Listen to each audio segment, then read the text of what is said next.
certaines choses, certaines compréhensions des versets. Nul n'a le monopole du savoir, mais souvent, il y a beaucoup qui font des mauvaises interprétations.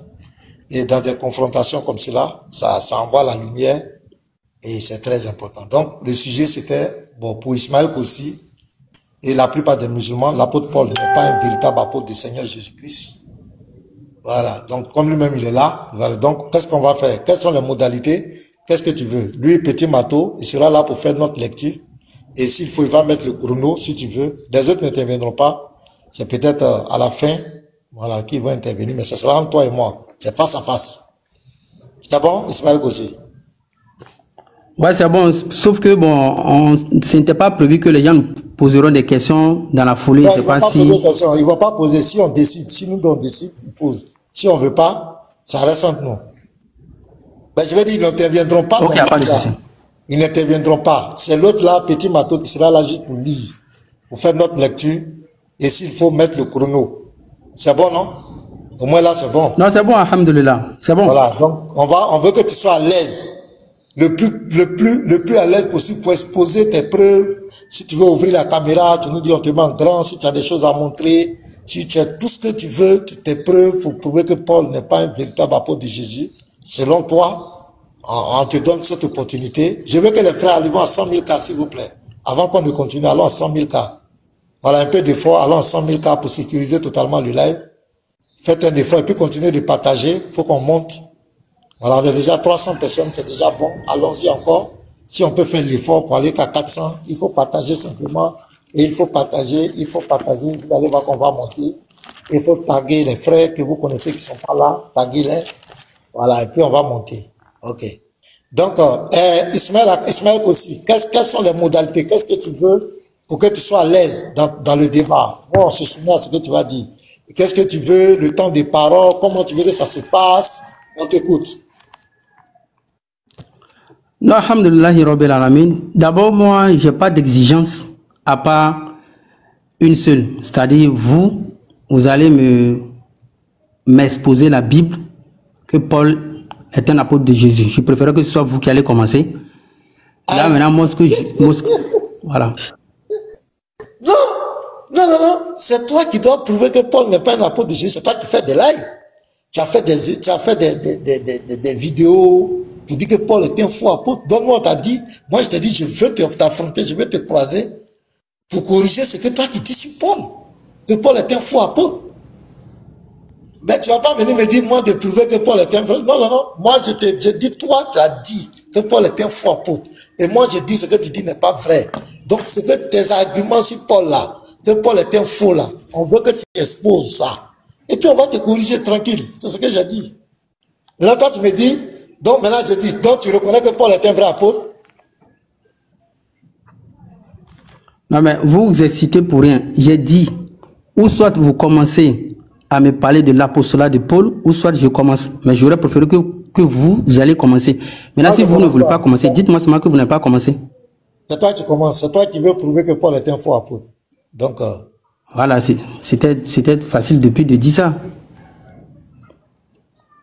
Ok, s'il y a tant de paroles, vous me donnez, ça, vous avez dit 10 minutes, bien on fait l'introduction, 5 minutes, on fait comment?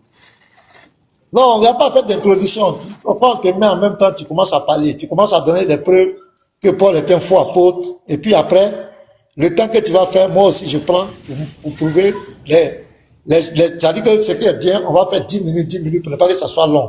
C'est-à-dire que tu prends 10 minutes, tu prouves que tu donnes tes arguments que Paul est faux, mais là, moi je prends 10 minutes pour répondre à tes arguments. Et puis on va aller comme cela, un peu, selon le temps. Tu as dit 1 heure du temps, non? C'est ça, non? Tu as dit 1 heure? Oui. Voilà. Oui. Et puis, on finit là. Maintenant, s'il y a des questions, on peut peut-être faire trois questions, et puis on conclut, et puis on se cherche. C'est bon? C'est propre. Ok, donc on te met en grand, on t'écoute. Pourquoi Paul est un faux apôtre? On écoute tes arguments. On va prendre note, on va enregistrer. Donc, petit Mato, je lui donne le temps, je le mets en grand.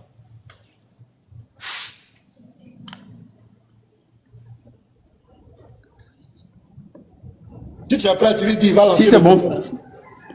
Non, pas de souci, moi je suis prêt. Ok, vas-y. Ok, alhamdulillahi rabbil alamin. bonsoir à tous, j'espère que vous allez tous bien. Inch'Allah, c'est votre frère Ismaïl Kossi. Je suis un chrétien converti à l'islam. Et depuis belle lurette, je suis dans l'interreligieux. J'appelle les chrétiens à l'islam et je donne quelques définitions de l'islam qui sont sous-entendues des mensonges.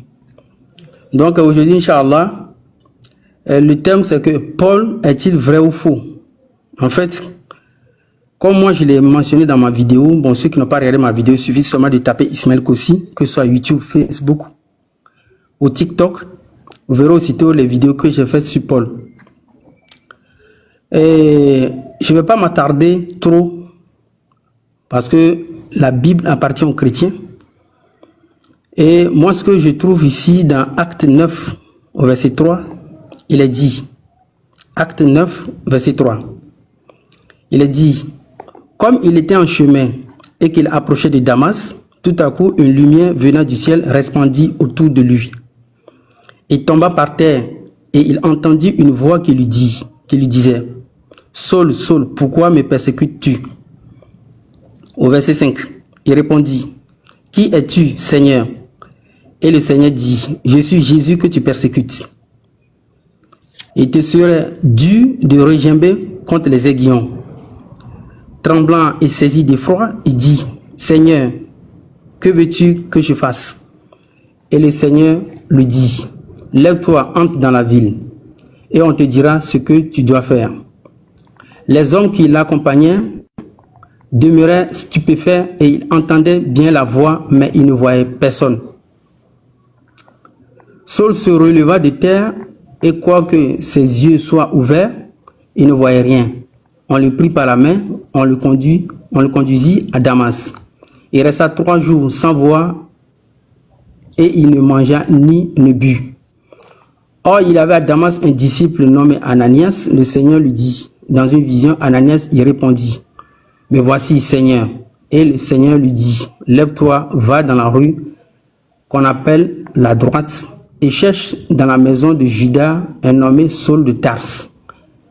Car il prie et il a vu en vision un homme du nom d'Ananias qui entrait et qui imposait les mains afin qu'il le couvre la vue. Ananias répondit, « Seigneur, j'ai appris de plusieurs personnes tous les maux que cet homme a fait à tes saints dans Jérusalem. »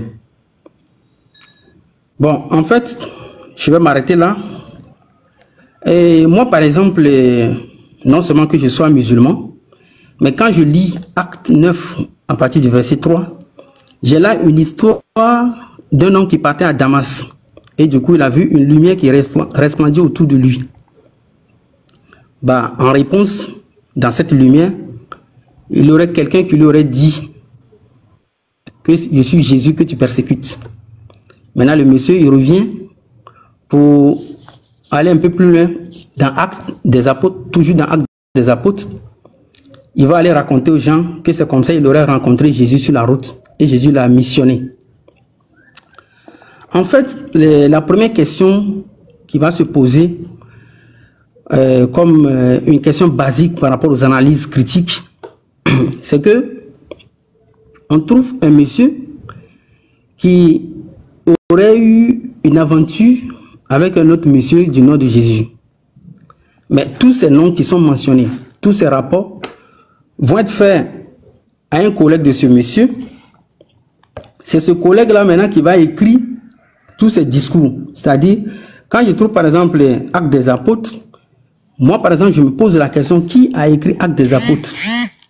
Selon les chrétiens, ils nous disent que c'est Luc. Certains, ils n'en savent même pas.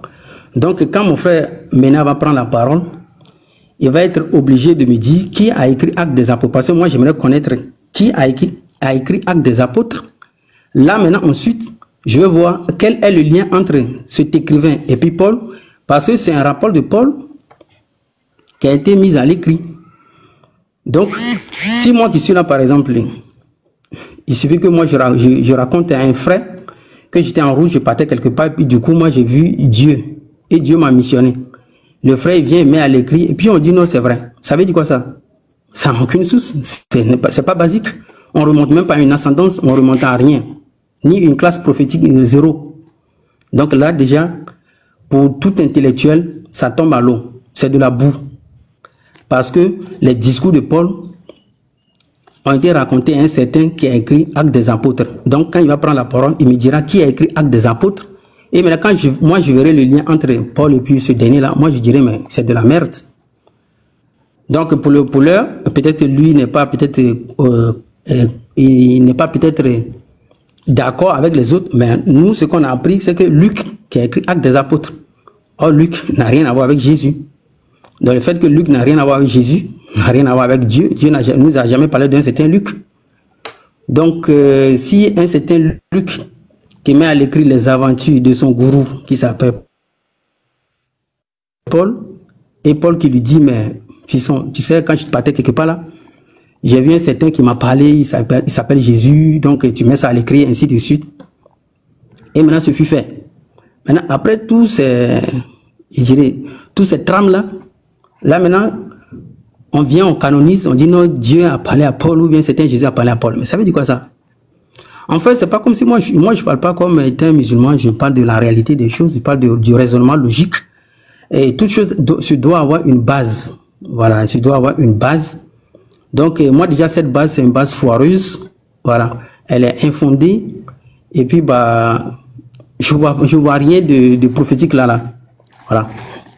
Donc, plus long, comme je vais reposer la question à mon frère aussi, quand il va prendre la parole, il me dira où est-ce que Jésus aurait mentionné aux personnages authentiques qui l'ont connu, qui l'ont vu, qui ont vécu avec lui, où lui, ce Jésus, où il aurait mentionné à ces derniers-là, où il aurait promis à ces derniers-là qu'il enverrait un certain, voilà, qui viendra leur parler de lui, bon, un truc comme ça. C'est ce qu'on appelle en fait la prophétie. Bah, si Jésus a vécu avec des gens qui étaient proches de lui, et Luc, lui qui n'était pas proche de lui, qui l'a jamais vu, peut-être qu'ici il a vu, le pasteur va prendre la parole et me le dira. Donc, voilà.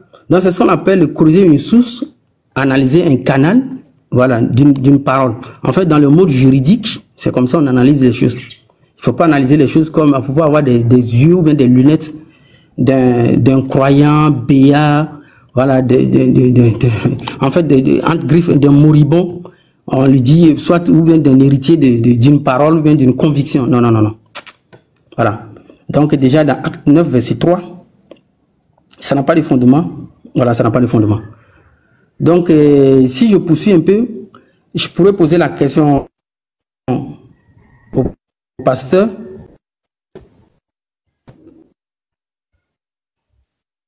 De me dire, ou est-ce que Paul a un fondement? Donc, il peut faire la théorie, mais prouvant que voici le fondement de l'apostolat de Paul dans la Bible. Mais au cas contraire, si c'est juste son discours, par exemple, il me dira que tout doit se faire sur base témoignage des témoins, bah là, ça tombe à l'eau. Parce qu'on n'appelle pas ça des témoins. On appelle ça, ce sont ces gars, ce ne sont pas des témoins. Des témoins, en fait, sont des gens de deux parties qui ont une vision impartiale d'un fait. C'est ce qu'on appelle des témoins. Des témoins, c'est pas les gens avec qui tu témoignes. C'est comme par exemple, tu fais un acte et puis tu dis non, mon enfant fut témoin, ma femme fut témoin. Non, non, non, non. Les témoins, quand on recherche les témoins dans un mot juridique, dans le statut juridique, ce sont des gens qui n'ont pas de participation antipathique ou voilà, c'est des gens qui sont impartiaux en fait. Voilà, c'est pas j'aurais fait telle chose et puis voilà, il y a eu des gens qui étaient autour de moi, voilà, donc ils sont des témoins. Non. Donc acte des apôtres. D'abord, dans la signification de l'acte des apôtres, on dit ce que les apôtres ont fait. Ce que les apôtres ont fait. Mais les apôtres ont fait. Qu'est-ce que les apôtres ont fait? Et ils n'ont pas mis à l'écrit. Et c'est un certain Luc qui viendrait mettre ça à l'écrit. Voilà. Et puis plus loin dans la Bible, ce qui est non seulement suspicieux, mais qui est frêle ou fragile, c'est que Luc, c'est un compagnon de Paul. Bah, le gars, il raconte, il met à l'écrit juste les propos de son patron, donc c'est fini. Donc voilà à peu près ce que j'ai pour la base. Donc quand le frère pasteur, il prendra la parole, voilà, qui retient bien tout ce que j'ai dit, voilà, et qui me répond, Inch'Allah. Merci à tous. Bonsoir à tous. Ok. Merci beaucoup. Mets mon chrono. Ouais, mets le chrono, petit maton. Oh, Seigneur. Je mets juste le chrono, ben, vous Ouais, allez mets le lire. chrono. Mets le chrono. Non, pour le moment, même Seulement. voilà, mets le chrono d'abord. Mets le chrono. Ok, voilà. Bon, je bénis tout le monde. Je vous ai dit que il est facile de raconter des choses derrière les chrétiens, dire n'importe quoi sur la Bible, sur l'apôtre Paul, mais devant les chrétiens, vous allez tous avaler vos langues. Voilà, et tous vos mensonges vont être passés. Tous les propos de dénigrement que vous avez dit sur l'apôtre Paul, en face de nous, vous ne pouvez pas les répéter. Et vous voyez ce qui se passe actuellement. Le monsieur est en train d'exposer son incrédulité. Ça veut dire quoi? C'est-à-dire qu'il ne donne aucune preuve. Mais il y a un bruit là, c'est vrai qu'il faut te muter, pardon. On entend le bruit de tes papiers, de ton PDF. Voilà. Donc, le monsieur expose son incrédulité. Je vais vous dire quoi? Qu'est-ce qu'il est en train de faire actuellement? C'est comme un athée qui dit Dieu n'existe pas. Lui, pour lui, il ne croit pas en Dieu. Tu vois, c'est sa position. Il ne croit pas en Dieu. Tu vas lui demander pourquoi. Il dit, lui ne croit pas en Dieu. Lui ne croit pas en Dieu. Point. C'est ce que Ismaël Kossi est en train de faire. C'est-à-dire, il ne croit pas que Paul fut un apôtre. Il ne croit pas que Luc ait écrit. Il ne croit pas. Vous voyez, il met en exergue son incrédulité. C'est comme par exemple, quelqu'un qui est dans une localité, et qui n'est jamais, par exemple, allé à Abidjan, il est peut-être dans un campement, dans un endroit, ou bien quelqu'un qui était au village, qui a vécu au village, et qu'on lui dit, mais tu sais qu'en ville, par exemple à Paris, dans les grandes villes, il y a les immeubles qui peuvent faire des mètres, c'est en haut. Bon, lui peut dire, mais moi je ne crois pas, c'est faux, c'est comme vous dites, c'est faux. Ces immeubles-là, ça n'existe pas, ils peuvent même prendre des machettes pour venir contre toi. Mais est-ce que les immeubles n'existent pas? C'est pas parce que tu ne crois pas que c'est faux. Donc c'est ce que mon ami Ismaël Kossi est en train. On dit de donner les preuves que Paul est faux. Toi tu dis, tu mets d'abord le doute, tu veux mettre le doute sur les écrits. Mais il fallait faire un débat d'abord. Est-ce que les écrits de la Bible sont-ils authentiques? Voilà, c'est ça le débat. Mais ici, tu n'es pas venu pour parler de l'authenticité des récits de la Bible. Tu es ici pour prouver avec les Écritures que Paul est un faux apôtre. Et dans tes vidéos, ce sont des versets bibliques que tu prends. Ou bien si je me trompe, ce sont des versets bibliques que tu prends pour dire que Paul est un faux apôtre. Mais pourquoi tu es devant le pasteur maintenant, tu ne veux plus utiliser ces versets bibliques? Tu es en train de maintenant, ces mêmes versets bibliques que tu utilisais, tu es en train de dire aux gens que tu ne crois pas en ça. Voilà un peu ta démarche. Ça veut dire que là même le débat est fini. Parce que tu es déjà tombé. Parce que nous, ce qu'on attend de toi, prends les versets bibliques, comme tu prends les versets, tu les interprètes. Voilà ce qui est écrit ici. Paul a dit ça, Jésus a dit ça, les apôtres ont dit ça. C'est ce qu'on attend. Mais tu es là, devant nous, tu es en train de manifester une incrédulité. Ça dit quelqu'un qui dit, je ne crois pas en la Bible, je ne crois pas en Paul, je ne crois pas. Mais ça ne prouve rien que Paul soit faux ou vrai. Tu ne crois pas en lui. Mais ça ne veut pas dire que c'est faux. Tu vois un peu, non?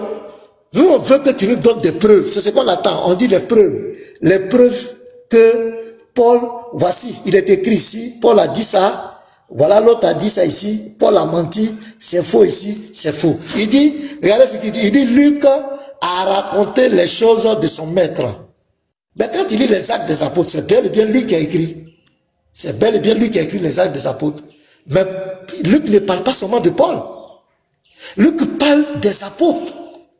Il parle de Pierre, il parle de Philippe, il parle de tous les apôtres. Donc déjà là, ce n'est pas vrai. Tu dis que Luc n'écrit que pour Paul. C'est faux. Luc a écrit pour Pierre. Il a écrit pour tous les apôtres. Tout ce que les apôtres ont fait, il a fait qu'écrire pour eux. Donc déjà, ce n'est pas vrai ce que tu dis, M. Ismaël Kossi. Donc pour le moment, je garde, mais je veux que tu fasses sortir les preuves que Paul n'est pas un véritable apôtre de Jésus. Sinon, jusqu'à présent, tu n'as rien dit encore. Tu n'as seulement rien dit. C'est lui qui a écrit, c'est lui qui a bel et bien écrit là, à les actes des apôtres. Et je vais te dire que tu voulais que ce soit qui écrive. Pour écrire la parole de Dieu, Dieu a toujours utilisé les hommes.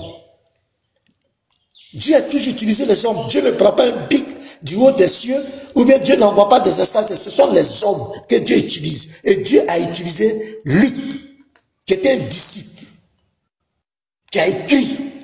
Donc, au lieu de venir maintenant dire, est-ce que Luc est en rentrant dans les textes, qu'est-ce que Luc a dit qui est faux? Voilà. Qu'est-ce que Luc a dit qui est faux? Montre-nous que Luc a menti. Luc a écrit quelque chose qui ne vient pas de Dieu, c'est faux. Il a raconté de... C'est ce qu'on veut. Il ne faut pas venir t'attaquer à Luc. Sinon, Dieu utilise toujours les hommes pour parler. Même quand je te retourne la pierre, même le Coran là, ce sont des hommes que votre Dieu a utilisé. Donc, il ne faut pas nous dire pourquoi c'est Luc. Tu voulais que ce soit qui? Dieu utilise qui il veut pour parler de sa part. Et Luc a parlé. Luc était un disciple qui a cru en Jésus-Christ, qui a écrit les événements dont il était témoin, ou dont il a pris avec les apôtres. Il a écrit, maintenant c'est qu'on veut là. Montre-nous que Luc était menteur, montre-nous que Paul, c'est pas un véritable apôtre de Jésus. Selon ses écrits, selon ses textes. Ou bien, si tu veux un autre débat, allons dans le débat, est-ce que la Bible est la parole de Dieu? Est-ce que ce qui est écrit là, est-ce que c'est vrai? Ça, c'est un autre thème. Mais ici, tu as venu prouver que Paul était un faux apôtre de Jésus. Donc, c'est ça qu'on t'attend. C'est ça qu'on t'attend. Si tu n'as pas d'argument, allons dans les textes, allons.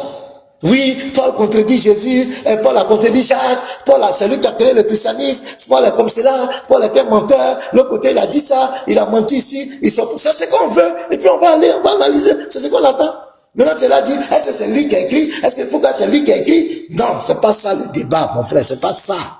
Le débat, est-ce que Paul, tu as dit que Paul était un faux apôtre?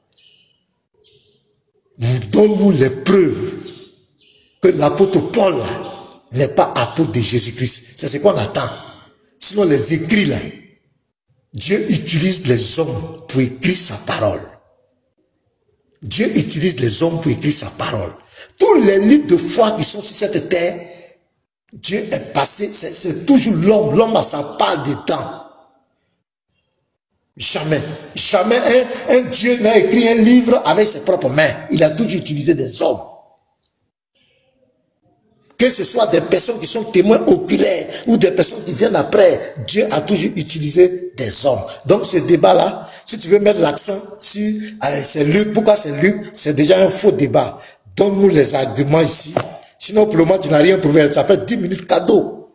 10 minutes cadeau pour quelqu'un qui manifeste son incrédulité. Comme un athée, il dit, crois pas en Dieu. C'est ce que tu as dit. Mais athée, là, il croit pas en Dieu. Est-ce que Dieu n'existe pas? Dieu existe. Donc pour le moment, tu n'as rien prouvé. Rien. 10 minutes cadeau. Et j'espère que quand tu vas reprendre la parole, on va rentrer dans le vif du sujet. Donne-nous en quoi Paul n'est pas serviteur de Dieu. Quels sont les critères d'un serviteur de Dieu? En quoi Paul n'est pas serviteur de Dieu? En quoi Paul est un faux apôtre? C'est ça on veut. Qu'est-ce que Paul a dit qui n'est pas vrai? On veut que tu rentres dans le vif du sujet. Monsieur Ismaël. C'est ce qu'on attend. Moi, c'est ce que j'attends. Je veux que tu envoies quand tu fais tes lives là, les versets que tu prends là-bas là, c'est dans la Bible. Tu dis pas c'est Paul qui a écrit, c'est Jacques qui a écrit. Non, tu prends les versets, tu les récites. Tu es devant maintenant les chrétiens. Envoie ces versets là, dont tu prenais pour faire ton argumentaire là. C'est ça on attend. Et on va te corriger propre sur tous les versets. Te montrer que tu ne comprends rien de tous ces versets que tu racontais là-bas dans ton monologue. Mais tu es en face de toi un pasteur. Voilà, la Bible c'est pour nous. Tu es en face de nous un pasteur. Et tu ne pourras jamais prouver jusqu'à la fin de tes jours, dans les Écritures, que Paul était un faux apôtre. Tu n'as pas les cœurs. Tu peux pas. Ça, je te dis en même temps. Tu peux pas. Donc moi, mes arguments là, je les garde. Je te dis même le matin, je n'ai même pas besoin de prendre truc. Je suis assis tranquille, ça va dans ma tête. Je t'attends seulement. Quand tu vas prendre, je te corrige propre. Quand toi-même tu sortiras d'ici, tu seras très heureux. Donc dans l'acte des apôtres là, Actes des apôtres là, c'est Luc qui a écrit. Je te confirme ça. Et Luc était un disciple du Seigneur Jésus-Christ. Rentre dans le détail, montre-nous que Luc a menti. Montre-nous que ce que Luc a dit est faux ou c'est vrai. Montre-nous que Paul était un faux apôtre. Donne-nous les critères d'un apôtre. Donc montre-nous en quoi Paul n'est pas un apôtre de Jésus. C'est ce qu'on attend de toi. Donc on me pose. Je ne lis même pas de versets pour le moment. Je veux qu'il rentre dans le sujet. Et puis moi, je n'ai lu aucun verset pour le moment. J'ai fait comme lui. Je l'écoute. Il a manifesté, on n'a qu'à rentrer, il n'a qu'à mettre le pied dans le plat. Et je l'attends là-bas. Merci, petit Mato.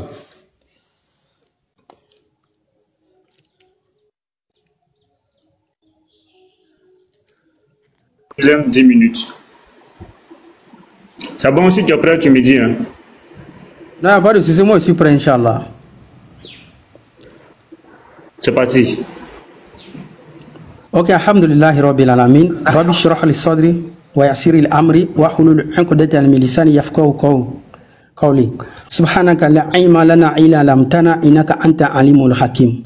Qu'Allah nous ouvre le cœur pour qu'on puisse comprendre sa parole, Inch'Allah, que ce soit les musulmans, que ce soit les chrétiens. C'est votre frère Ismaïl Kossi, comme je vous l'avais dit tantôt. En fait, je dirige un centre ou deux centres d'interreligieux. Et quand moi je veux parler de l'interreligieux, je veux parler de la Bible, ou je veux parler de la foi de quelqu'un, moi je lui laisse le temps de me prouver ce que tu dis, est-il vrai ou faux. C'est de ça qu'il s'agit. Mon bien-aimé pasteur Ménard, vous savez, vous êtes quelqu'un, j'admire beaucoup votre courage, votre franchise, votre respect, j'admire tout. Je vais vous dire une chose.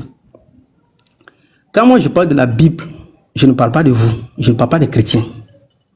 Ça c'est un. De deux, je vais vous dire une chose. Même dans ma communauté musulmane là, même les musulmans qui m'écoutent là, ils savent qui est Ismaël Kossi quand on veut parler de Dieu. Moi je ne vous ai pas encore dit que vous avez dit telle chose sur Paul, c'est vrai ou c'est faux.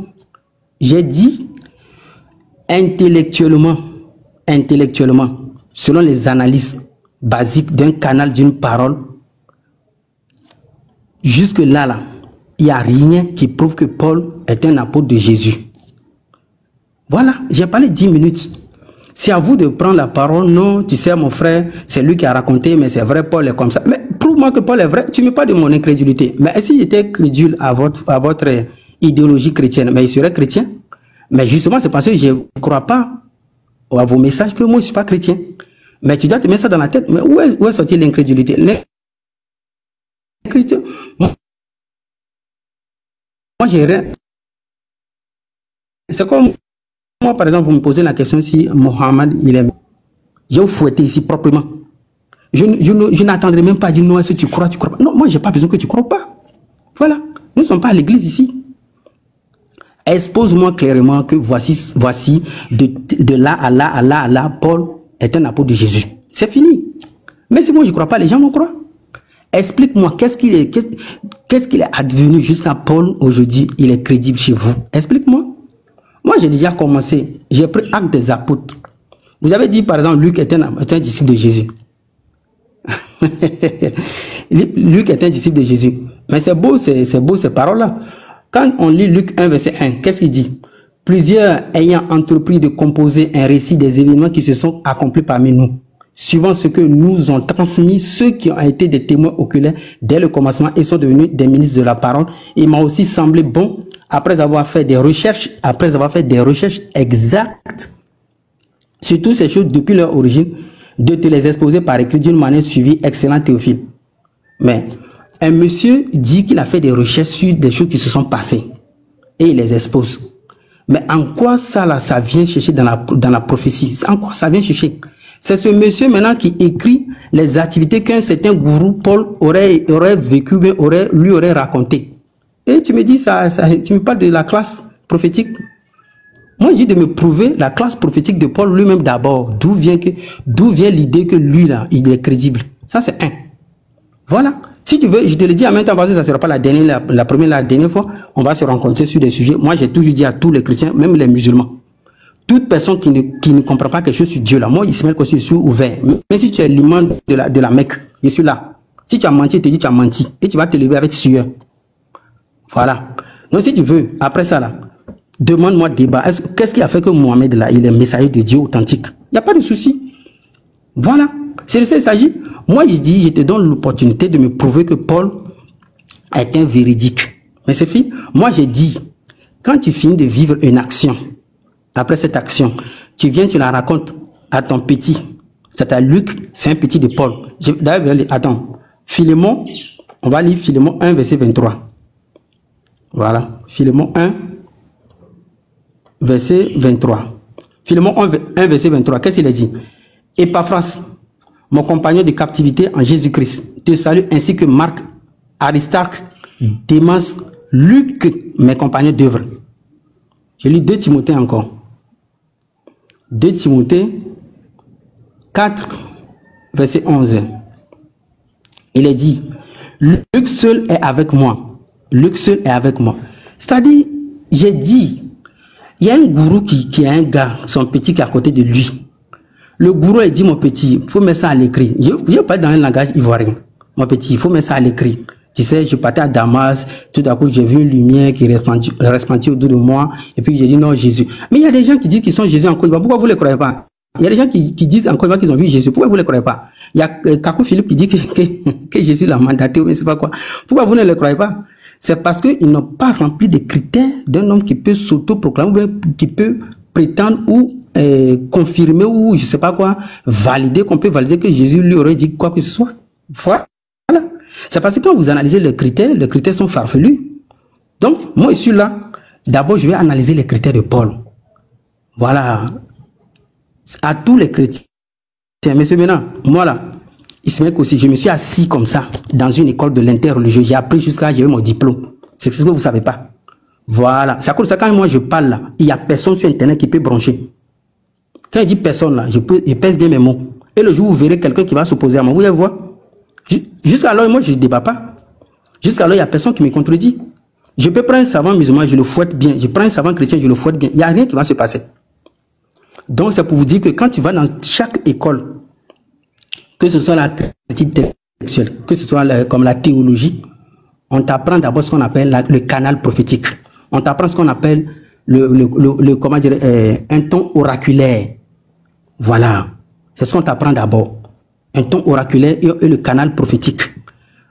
Donc moi je ne peux pas, comment dire, excéder le canal prophétique, le ton oraculaire, et maintenant venir dire que non, Paul a dit ça, Paul a contredit Jacques comme ça. Non, vous laissez, ça ce sont mes élèves qui disent ça.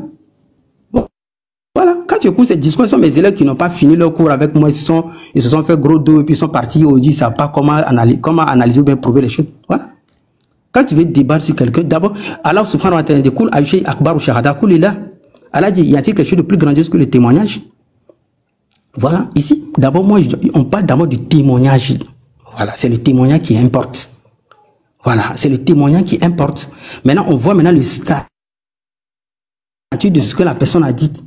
Voilà, ce que la personne a dit, on remonte maintenant la source pour voir d'où ça vient. Voilà, je ne sais pas si on rentre dans la religion, les gens se perdent. Est-ce qu'il n'y a pas des gens qui ont fait le juridisme parmi vous?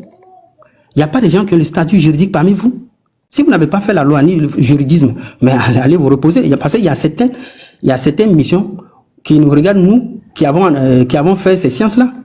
Voilà. Vous ne pouvez pas surpasser le canal juridique d'un monsieur ni son statut et puis venir maintenant, comment dirais-je, vous reposer sur ses propos. Les propos, c'est bien, mais il faut d'abord voir le statut. C'est ce que je vous avais dit aujourd'hui quand on parlait. Que par exemple, quand tu trouves dans le Coran, Allah subhanahu wa ta'ala dit que Inaka lamina mursalin wa ma Muhammadu Rasulullah.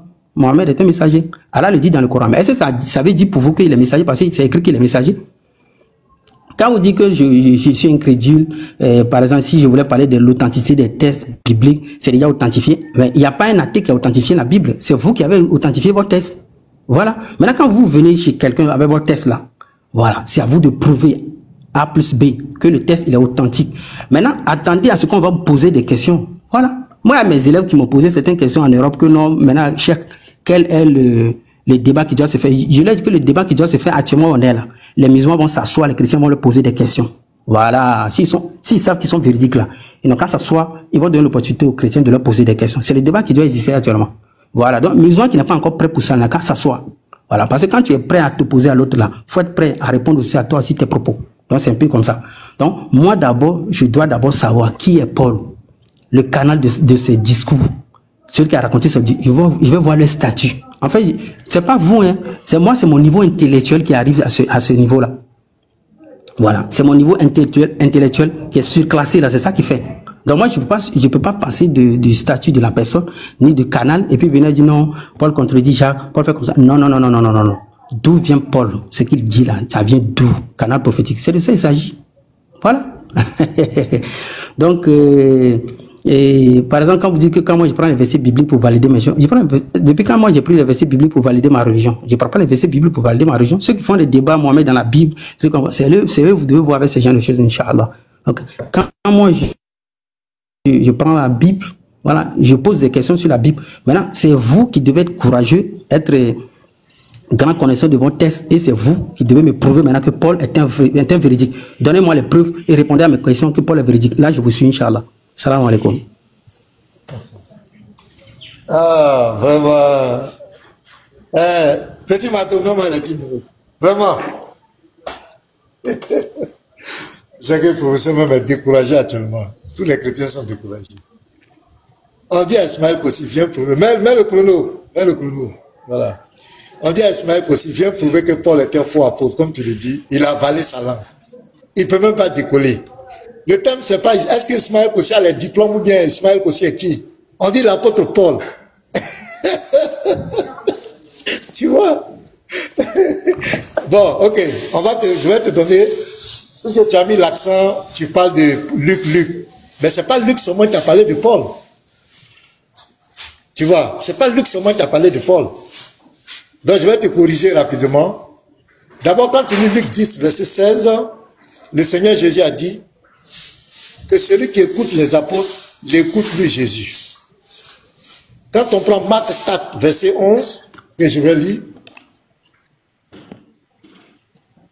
est-ce que quelqu'un peut nous aider là? Marc 4. Bon, attends, le professeur va m'aider, comme il a le chrono. Non, laisse le chrono, le professeur va m'aider, s'il a le temps. Voilà, toi laisse le chrono. Professeur, tu peux nous aider dans la lecture, si tu es là. Professeur, bon, il n'est pas là, donc je vais lire. Je suis là, pasteur, mais il faut lire. Le débat, il est... Voilà. On va instruire les gens. Tu mets d'abord Luc 10, verset 16. Allons-y vite, mon temps de partir. Je vais faire une petite démonstration, le niveau est trop bas. On va quand même régler ça rapidement. Professeur, tu n'es pas disponible. Si tu n'es pas disponible, nous dis le temps de partir.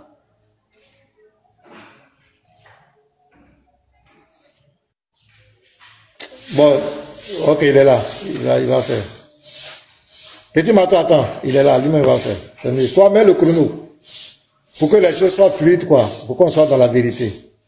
Voilà, Luc 10, verset 16. Lis-nous ça rapidement.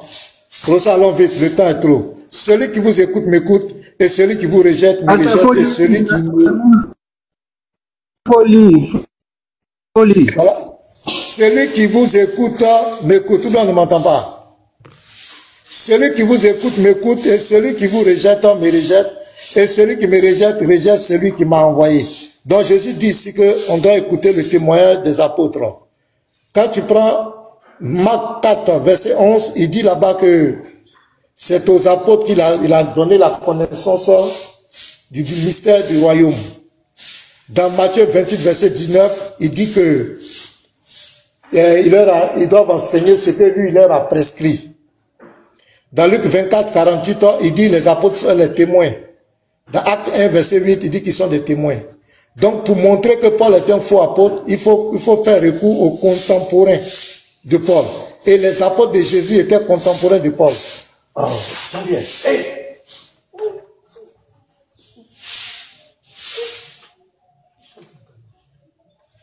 Les apôtres étaient les contemporains de Paul. Donc, s'il y a quelqu'un qui est bien placé pour nous dire que Paul est un faux apôtre, ce sont les apôtres de Jésus, puisqu'ils étaient contemporains. On va écouter le témoignage d'un apôtre, et pas l'un des moindres. On va prendre Pierre, mais là c'est plus Luc, puisqu'il est sur Luc. Je sais pas, il a quel problème avec Luc. On va voir pour Pierre aussi. Qu'est-ce que Pierre dit? 2 Pierre 3, le verset 15 à 16. Regarde ce que Pierre dit. Croyez que la patience de notre Seigneur est votre salut, comme notre bien-aimé frère Paul. Donc Pierre dit quoi ici? Pierre dit que d'abord, il dit Paul est son bien-aimé frère. Ça c'est plus Luc, c'est Pierre qui parle. Donc quand tu vas prendre la parole, tu vas nous expliquer ça. Notre bien-aimé frère Paul. Donc ils disent que Pierre est son frère en Christ. Et Paul est son frère en Christ. Vous l'a aussi écrit selon la sagesse qui lui a été donnée. verset 7, c'est ce qu'il fait dans toutes les lettres où il parle de ces choses dans lesquelles il y a des points difficiles à comprendre, dont les personnes ignorantes et mal affermies tordent le sens comme celui des autres écritures pour leur propre ruine. Ici, l'apôtre Pierre a un témoignage qui clôt le débat. Parce que Pierre était contemporain de Paul. Il était mieux placé pour nous dire que Paul est un faux apôtre. Parce que c'est à Pierre que Jésus a dit, je te donne les clés du royaume. Tu es Pierre, si cette pierre, je bâtirai mon église. Donc on n'a pas besoin de la parole d'Ismaël aussi. On te connaît ou qui te connaît? C'est toi qui as venu dire Pierre. Jésus a dit dans Jean 21, verset 15 et 6, il dit Pierre, même tu paie mon église. 3 fois, paie mon église. Paie mon troupeau. Toi tu es qui? Tu es quitté où? Pierre dit, je répète encore ici, Pierre dit, voilà ce que Pierre dit de Paul. Il était son contemporain. On t'écoute ou on écoute Pierre? Jusqu'à ta mort, il faut mourir, tu vas résister. Tu ne peux jamais prouver dans la Bible que Paul est un faux apôtre. Tu n'as pas qu'à. Ça, c'est un petit exercice. Je reprends encore 2 Pierre 3, le verset 15 à 16. Croyez que la patience de notre Seigneur est votre salut. Comme notre bien-aimé frère Paul, non, notre faux apôtre, non, celui qui est venu détruire le christianisme, non. Il dit, notre bien-aimé frère Paul vous l'a aussi écrit. Et il reconnaît selon la sagesse qui lui a été donnée par qui? Par Jésus-Christ. Tu comprends encore? C'est ce qu'il fait dans toutes ses lettres. Donc ici, Pierre reconnaît l'apostat. Il reconnaît d'abord que Paul est son frère bien-aimé, son frère en Christ. Et il reconnaît ses lettres, l'autorité apostolique qui lui a été donnée pour écrire les lettres, les épîtres là. Pierre reconnaît ça. Le débat est clos. Mon ami, mon coco. Mon coco, tu vas dire quoi? Tu vas dire quoi? Donc, j'étais sur Luc, le pauvre Luc. On dit de venir prouver que Pierre était un faux apôtre. C'est là, tu es sur Luc. Luc, t'as fait quoi? Le thème, c'est Luc. Voilà ce que Pierre dit ici. Non seulement il reconnaît que Pierre et Paul est son frère bien-aimé. Deuxièmement, il reconnaît ses épîtres. Donc, tous les prédicateurs musulmans qui bavardaient, qui vous connaît? On s'en fout de ce que vous racontez. Il était contemporain des apôtres Paul. Il était ses contemporains. Et quand je vais la deuxième, j'attends ta réplique. La deuxième partie, petit Mato, faut mettre le chrono, pardon. Faut pas qu'il va dire quelque chose. La deuxième partie, je vais te donner maintenant d'autres témoignages des apôtres. Ils étaient contemporains de Paul. Donc les seules personnes qui étaient habilitées à nous dire que Paul était faux, ce sont ces personnes-là. Toi qui te connais? Qui te connaît? Toi tu vas dire quoi? Tu ne fais qu'exposer ton incrédulité comme un musulman. Parce qu'un musulman ne doit jamais reconnaître l'apostolat de Paul. Un musulman, quand il y a une vérité qui dérange, il faut qu'il rejette la vérité, c'est tout. C'est pourquoi aujourd'hui même on rejette les hadiths, on rejette les tafsirs, on rejette même les savants, les livres que ils rejettent tout. Donc l'enseignement de Paul n'arrange pas le musulman, donc il faut le rejeter, il faut le traiter de tous les noms. Mais tu es devant un chrétien maintenant, prouve que Paul est faux. Tu as fait la conjoncture, Luc, le thème c'est pas Luc, c'est Paul. Le thème c'est pas Luc, c'est pas diplôme d'Ismaël aussi, c'est pas école d'interreligieux. On dit prouve-nous. Le défi c'était là, le défi qu'on s'est levé. On dit tu devais venir prouver que Paul était un faux apôtre. Maintenant tu es devant moi, 20 minutes, cadeau, tu as avalé ta langue, tu es là, tu es vanté, tu as fait école interreligieuse. Non, non, non. Laisse les autres te louer. Laisse les autres dire que tu es grand. Laisse les autres dire que tu es fort. Ça c'est de l'orgueil, c'est de la prétention. Et c'est la marque des immatures. L'orgueil c'est la marque des immatures. L'humilité, laisse les autres dire. Dis que Ismaël aussi tu es vraiment, tu as la connaissance, tu es un grand. Mais quand tu te vantes toi-même, c'est de l'orgueil. Donc ici, c'est un conseil que je donne quoi.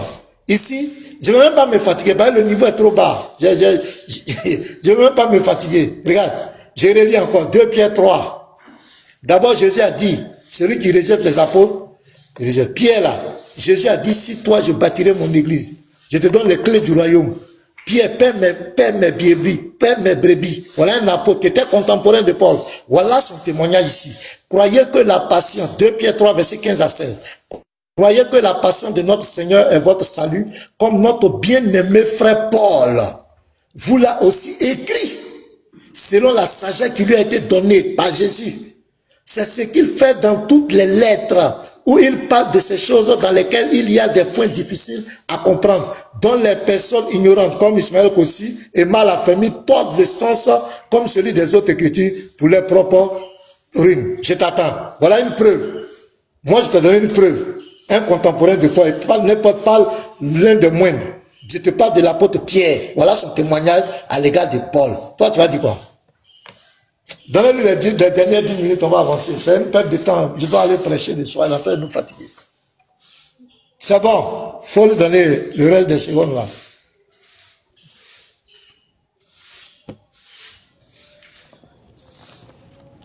Ismaël Kossi, voilà, vas-y. Ah, non, non, monsieur là. Je peux commencer? Ok. Non, ouais. Mon pasteur Mena. Mon pasteur Mena. Le problème, c'est pas que Ismaël Kossi est incrédule ou bien il ne croit pas. Non. Le problème, c'est que vous allez seulement exposer les preuves, voilà, de l'apostolat de Paul. C'est fini. Vous voyez un peu. Mais par contre, quand moi je vous parle un peu de moi, ainsi de suite, je vous parle de, en fait, je vous parle de la source où j'ai tiré ce qu'on appelle l'analyse critique textuelle. Voilà, c'est tout. Voilà. Par exemple, je ne parle pas forcément de moi comme je serais peut-être le plus grand savant et autre, non. Je vous dis seulement que j'ai appris l'interreligieux, j'ai fait la théologie. Donc, en théologie, voici ce qu'on fait, ce qu'on fait. Si vous ne croyez pas, je vous envoie les livres. Voilà. À l'école théologique, qu'est-ce qu'on apprend premièrement pour approuver une mission prophétique? Qu'appelle-t-on un ton oraculaire? Qu'appelle-t-on un canal de transmission? Voilà. C'est des choses que... C'est comme par exemple quand on fait les débats ici. Moi, j'ai un gros cahier chez moi qu'on appelle le code du débat. Mais combien de personnes qui ont ça chez eux? C'est ça qui fait que quand ils font des débats, tout est de la cacophonie. En fait, vous voyez par exemple, quand vous parlez de Pierre, 1 Pierre, 2 Pierre, et comme je vous l'avais dit, moi je ne suis pas un débatteur en fait des positions infondées, non. Je suis quelqu'un qui enseigne. Donc quand j'enseigne, je me dois de faire des leçons. Maintenant si les leçons sont incorrectes, il n'y a pas de souci, on me dit telle leçon est incorrecte. Tout ce que je venais de vous dire tout à l'heure, vous n'avez pas démenti ce que j'ai dit. J'ai dit d'abord pour approuver une parole, il faut voir le canal. Il faut voir le statut de celui qui parle. Voilà, c'est de ça qu'il s'agit. Vous ne m'avez pas contredit. Quand on parlait par exemple de Simon Pierre, le Pierre qui est dans la Bible, c'est un faux Pierre. Voilà. Parce que je vais vous donner une leçon à tous les chrétiens. Quand vous irez chez vous à la maison, là, lisez les 2 versets là et posez-vous la question, le Pierre de la Bible, là, comment est-ce qu'il a rencontré Jésus? C'est de ça qu'il s'agit. Il ne faut pas venir tomber comme Pierre était apôtre, disciple de Jésus. Comme... Non, non, non, non, non. Quand on dit critique la Bible que toi tu as en main là, moi je l'ai dans ma tête. Quand tu as pour mon lettre comme ça, tu vas t'agenouiller. Quand tu prononces une lettre de la Bible là, moi j'ai ça dans ma tête. Voilà. Et ce qu'on appelle critique textuelle là, j'en ai fini. Quand tu parles de Pierre, on doit savoir d'où est quitté Pierre. Il y a au moins 2 pierres qui sont dans la Bible. Voilà, parce qu'à leur propos, voilà. Et tous les savants s'accordent que 1 Pierre, 2 Pierre, son style d'écriture, c'est pas un style d'écriture, comment dirais-je, de l'époque de Jésus, non. C'est un style d'écriture classique, un grec classique. Voilà, tous les savants le reconnaissent. Par exemple, ce Pierre-là, avant qu'on approuve ce qu'il a dit, regardez par exemple, dans Matthieu 4, verset 18, qu'est-ce qu'il a dit? Matthieu 4, verset 18. Comme il marchait le long de la mer de Galilée, il vit 2 frères Simon, appelés Pierre et André son frère. Vous voyez bon, qui lançait un filet. Ça c'est Matthieu 4, verset 18. Ça c'est là où Jésus a rencontré Simon Pierre pour la première fois. Maintenant quand on va dans Jean 1, au verset combien? Au verset 40, il est dit, André, frère de Simon, Pierre, était l'un des 2 qui avait entendu les paroles de Jean et qui avait suivi Jésus. Ce fut lui qui rencontra le premier son frère Simon et lui dit, nous avons trouvé le Messie, ce qui signifie Christ. Et il le conduisit vers Jésus. Jésus l'ayant regardé dit, tu es Simon, fils de Jonas, tu seras appelé Céphas, ce qui signifie Pierre. Voilà. Vous voyez un peu? Quand vous lisez ça là, que ce soit Matthieu 4, verset 18, que ce soit Jean 1, verset 40, là, on a deux événements. On a deux événements qui se sont produits. On ne sait pas, Jésus a rencontré Pierre au bord de la lagune, on ne sait pas où il a rencontré ailleurs. Là, la rencontre, ça cause un problème. Et la règle de deux versets antinomiques, pour ceux qui ont été à l'école critique textuelle, un est vrai, l'autre est faux, ou les deux sont erronés. Ça, c'est la règle de deux versets antinomiques. Quand on dit antinomique, ça veut dire contradictoire. Donc, ces deux événements contradictoires. Donc, ces deux événements contradictoires ne peuvent pas donner statut d'un certain ami de Jésus ou apôtre de Jésus qui est Pierre ou Simon. Parce qu'on trouve là que la rencontre entre Jésus et Pierre pour la première fois, elle est contradictoire. Par contre, elle n'est pas validée. Maintenant, repartons un peu sur le propos de ce Pierre-là que vous dites. Parce que ce Pierre, on ne le reconnaît pas comme étant un disciple de Jésus. Parce que pour le reconnaître d'abord, il faut voir la rencontre. Il faut d'abord prouver que ces deux rencontres ne sont pas contradictoires. Parce que là, on parle de statuts géographiques. Où est-ce que Jésus a rencontré Simon-Pierre pour la première fois? Vous viendrez me dire si c'est à la plage quand il lançait le filet ou bien si c'est l'autre côté. Inch'Allah. Prenons Galates 2. Les chrétiens disent que Galates, c'est Paul qui l'a écrit. Galates 2, verset 8. Car celui qui a fait de Pierre l'apôtre des circoncis a aussi fait de moi l'apôtre des païens. Mais il n'y a pas un chrétien au monde, mais le pasteur maintenant même qui est là, il ne prendra pas la parole ici tout de suite et me dira que Jésus a fait de Pierre un apôtre des circoncis. Non, il dira qu'il a fait de Pierre l'apôtre des circoncis et des incirconcis à la fois. Et c'est les deux versets bibliques qui le disent. Un, d'un côté, n'allez pas vers chez les païens, n'entrez pas dans la vie des Samaritains, allez plutôt chercher les brebis perdues de la maison d'Israël. Après, toujours dans ce même Matthieu, quand il va être ressuscité selon la Bible, il va les envoyer où? À toute la création. Maintenant, dans Galates 2, verset 8, Paul, qui a écrit Galates, peut-être qu'il va me contredire, lui il dit, car celui qui a fait de Pierre l'apôtre des circoncis. Voilà. Ça, c'est ce qu'on appelle la cacophonie, la magouille. Ça, c'est de la magouille. Voilà, c'est de l'arnaque. Voilà. C'est de l'arnaque. Parce que là, Paul, il dit ici que Pierre a été fait apôtre des circoncis. Pourquoi? Parce que lui, Paul, prétend être envoyé à tous les païens. Donc ici, par déduction, par déduction avantageuse, ici, comment on appelle ça? Il décline Pierre. Voilà, il décline Pierre. Tu vois? Donc c'est comme ça, d'abord, il faut connaître qui parle, qui dit quoi. Vous voyez? Donc ça, c'est au niveau de Pierre, ça. Donc il y a au moins deux Pierres qui sont dans la Bible. Il y a un Pierre d'où la Bible en parle avec Jésus, qui vivait Jésus, et il y a l'autre Pierre qui aurait écrit et qui n'est même pas dans le canon ici. Maintenant, vous avez pris un verset où Jésus dit celui qui vous rejette, me rejette, celui qui rejette, celui qui m'a apporté, qui m'envoie ainsi de suite. Bah, ça c'est Luc 10, verset 16, n'est-ce pas? Mais quand on dit rapporter les dits de quelqu'un, mais ça veut dire que on l'a écouté.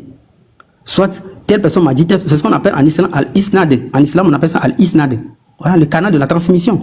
On cite les noms, tout, jusqu'à là. Là, si on trouve une brèche comment dire, quand on trouve une brèche chez les narrateurs, là, on trouve que non, ce hadith, il est faux. Voilà. Ici, c'est la transmission d'un message. Donc, il n'y a jamais eu Luc qui était à quelque part, et puis Jésus lui a dit, celui qui vous rejette, me rejette. Mais Jésus aurait dit ça à ses disciples. Mais Luc, lui, l'a su où? Il a su où? C'est ça le problème. C'est de ça que je vous disais tout à l'heure. Il n'y a pas un verset biblique où Luc, il a rencontré Matthieu, Marc, et je ne sais pas comment on dit, un disciple de Jésus, il était avec eux, et puis là, non, ça n'existe pas. Ça n'existe pas. Ça n'existe pas. Donc, par conséquent, Luc qui dit que Jésus aurait dit à ses disciples telle chose, mais quand nous on remonte, on dit que Luc elle a fait des recherches. Or, on sait que, même tout à l'heure, le débat qu'on vient de faire, même tout ce que je viens de dire tout à l'heure, il n'y a personne parmi vous qui peut raconter ça lettre par lettre. Ça n'existe pas. Mais comment pensez-vous que Luc aurait raconté lettre par lettre ce que Jésus aurait dit à ses disciples, d'où ses disciples n'ont pas mentionné? Ça n'existe pas. Ouais. Donc c'est comme ça. Moi je suis pas là, je suis pas en train de tirer le drap de mon côté. C'est moi qui ai raison. Comme ça. Non. Moi je vous explique ce que j'ai appris à l'école et je vous explique les normes des choses. Voilà, c'est comme ça. Et quand moi j'enseigne, j'enseigne tel que ça a été enseigné. Voilà. Donc, il n'y a personne parmi vous ici qui me dira le contraire, qu'on peut valider les propos de quelqu'un, même s'il a un mauvais statut. Il n'y a personne. C'est comme, par exemple, vous ne pouvez pas me dire ici qu'on peut valider les propos d'un menteur.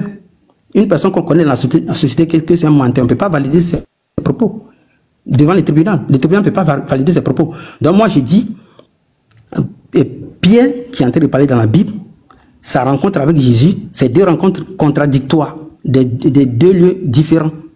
Un pour Matthieu, un pour Jean. Donc déjà, ça veut dire que ce monsieur, c'est un monsieur qui voilà, vous me comprenez un peu la suite, Inch'Allah.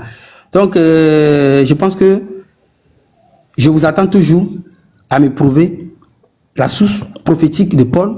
Ceux qui ont raconté son histoire, ce ne sont pas ces gars, ce sont des gens impartiaux. C'est de ça qu'il s'agit. Sinon, ne me rapportez pas les propos, les dits, les écrits de ses amis. Donc, c'est un peu ça, Inch'Allah. C'est à vous de me prouver que Paul est vrai, il n'y a pas de souci. Vraiment. Ismaël Kossi, tu m'as déçu. La dernière 10 minutes, non? Ouais, il m'a vraiment déçu. Faites, on va passer à autre chose. Voilà, il m'a vraiment déçu. Bon, il est venu. On dit de prouver que Paul est faux. Tu es là. Il faut mettre les 10 minutes, faut mettre. Il m'a découragé, quoi. Il m'a mis, je sais pas, vraiment le niveau est trop bas. Le niveau est trop bas. Et puis bon, c'est décevant. Les chrétiens même sont totalement découragés. Voilà. Donc finalement, Jésus même n'a plus d'apôtre. Il n'y a pas quelqu'un qui dit la vérité dans la Bible. Tout ce qui est dans la Bible, c'est faux. Jésus n'a plus d'apôtre. Quand on parle de Luc. Tout à l'heure, quand on a pris Luc, il allait attaquer Luc. Quand on allait prendre Pierre, au lieu de s'attaquer à ce que je dis, ce que Pierre a dit, non, il y a 2 Pierres, il y a 3 Pierres. Il oublie que l'évangile, là, les 4 récits sont complémentaires. Il y a les détails que l'autre donne et que d'autres ne donnent pas. Ils ne se contredisent pas, ils sont tous complémentaires. Donc là, c'est pas un argument, quoi, c'est très bas. C'est vraiment très bas. Bon, ton diplôme de théologien, je ne sais pas où tu l'as eu, quoi, mais c'est vraiment pathétique. Moi, je vais continuer d'instruire les gens. Voilà, jusqu'à présent, le thème, c'est pas est-ce que la Bible est vraie ou bien la Bible est fausse ou bien c'est quoi. C'est pas ça. Voilà, le thème, c'est est-ce que Paul est un homme. Bon, je vais vous prendre encore. Je vais d'abord prendre, on va prendre Acte 9, les versets 27 à 28. Voilà, et puis on va avancer. C'est quand même bizarre. Voilà. Donc, on va prendre Acte 9, verset 26 et suite. Lorsqu'il s'est rendu à Jérusalem, Saul tâcha de se joindre à eux. Donc, après sa conversion, mais tous le craignaient, ne croyaient pas qu'il fût un disciple. Puisque les gens l'ont vu persécuter l'église. Donc, quand il est venu, les gens ne croyaient pas. Maintenant, qu'est-ce que Barnabas? Alors, Barnabas, c'est l'un des disciples de Jésus, un homme très influent.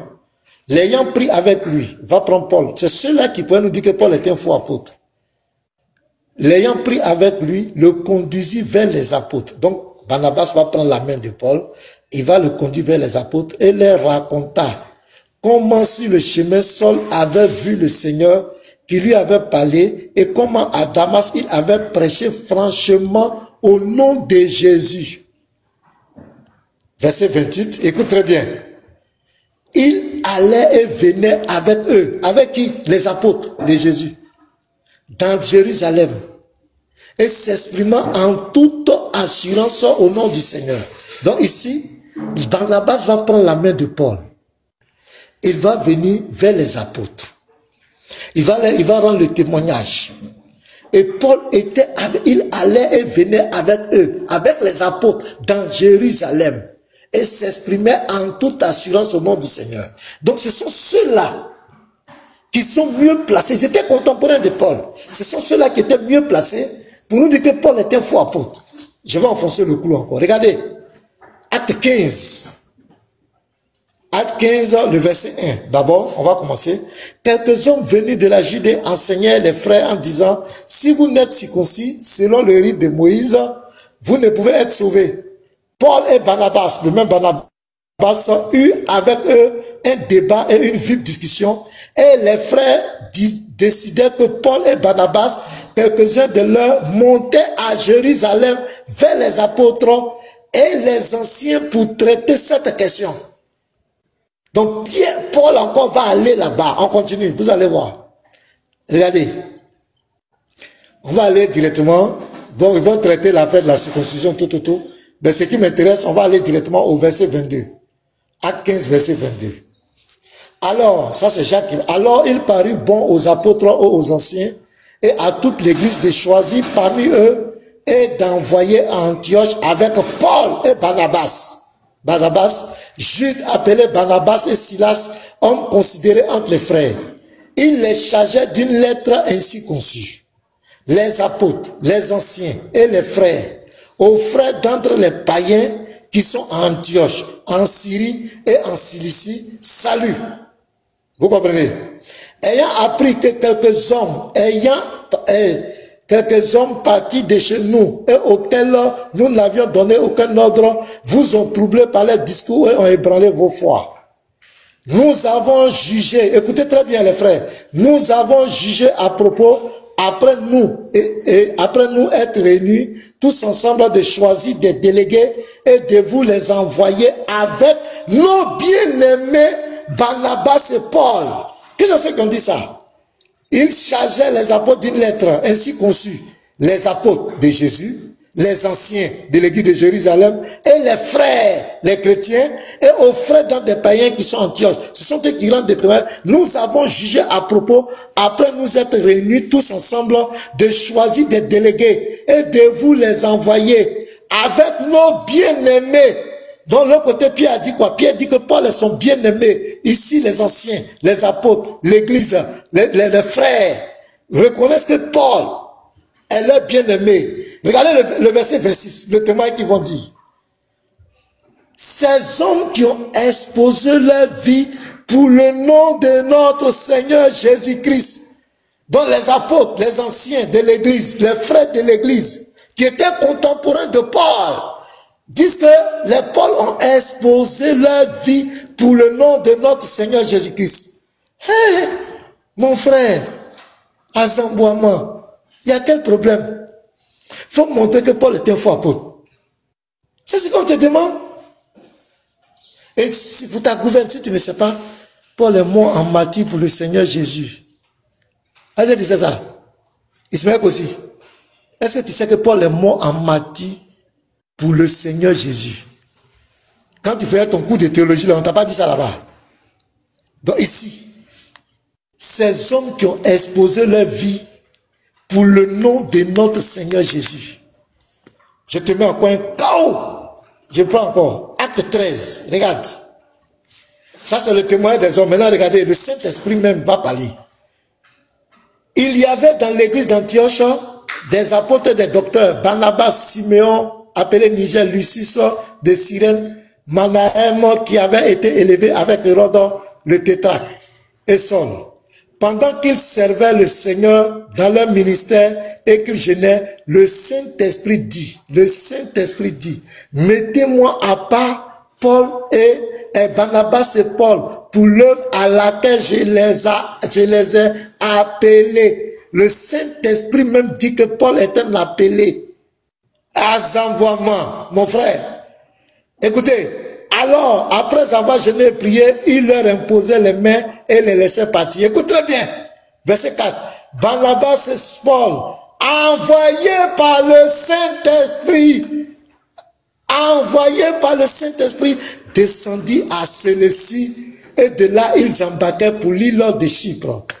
Monsieur, tu as quel problème? Tu as quel problème?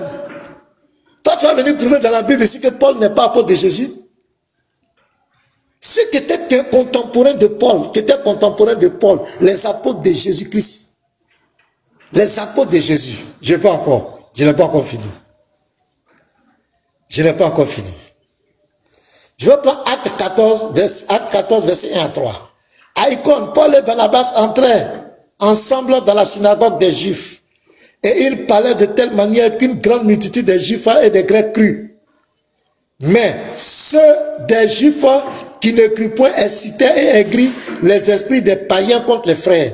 Il restait cependant assez longtemps à Icône, parlant avec assurance, appuyé sur le Seigneur, qui rendait témoignage à la parole de sa grâce et permettait qu'il se fît par les mains des prodiges et des miracles. Donc le Seigneur accompagnait le ministère de Paul par des prodiges et des miracles. Les paralytiques se levaient pour marcher, les aveugles voyaient. On dit même des chiffons. Ça dit, si un torchon qui a touché le corps de Paul et que les gens prennent pour aller pour toucher un malade, il est guéri automatiquement. Regardez, quand vous prenez dans Acte 27 là-bas, quand le serpent, la vipère, 27 avec la vipère a piqué Paul, la parole de Jésus qui a dit que les serpents ne vous feraient rien, les venins des serpents ne vous feraient rien, vont s'accomplir dans la vie de Paul. Le venin ne lui a rien fait. Paul était totalement guéri. Mon ami, Paul est mort en martyr pour le Seigneur Jésus-Christ. Comment tu peux dire que c'est un faux apôtre? Comment tu peux dire que Jésus ne le connaît pas? Il est mort pour lui, il est mort pour Jésus. Paul a sacrifié sa vie pour Jésus. Quand même. Paul a sacrifié, il est mort en martyr pour Jésus. Va faire des recherches partout dans ta théologie là. Paul est mort en martyr. Il a donné sa vie, il est mort pour Jésus. Si Paul est venu contre Jésus, si Paul est venu contre le christianisme, pourquoi il va mourir pour Jésus? Est-ce que ça va? Les apôtres étaient ses contemporains. Ils ont rendu témoignage de Paul. Toi, tu es qui? On s'en fout de ça. Non, tantôt, il y a 2 pierres, il y a 3 pierres. Donc, Jésus même n'a pas d'apôtre. Jésus même n'a jamais eu d'apôtre maintenant sur la terre. Quand même. Quand même. Il faut relever ton niveau, mon frère. Merci. On va s'arrêter là, parce que vraiment, c'est pathétique.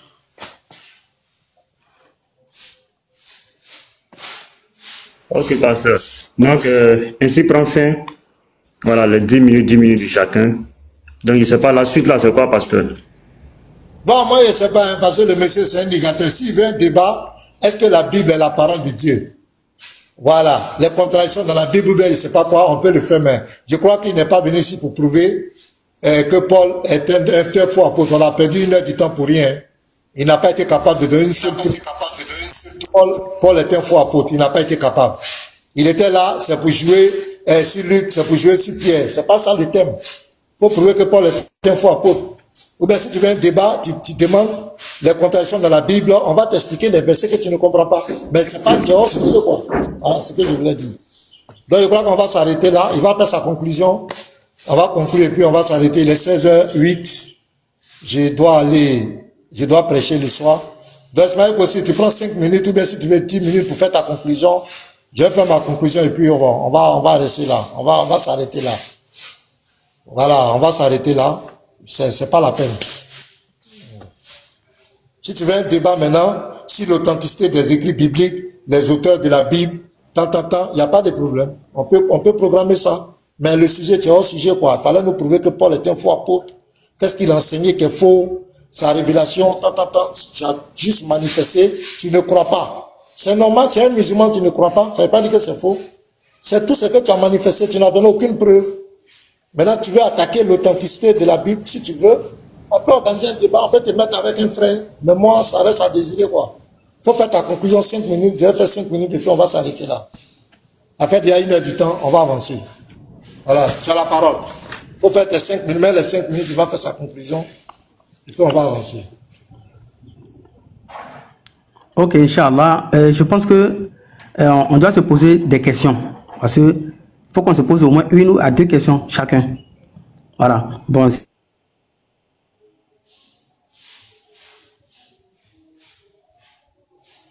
Si vous approuvez, bien sûr. Hein.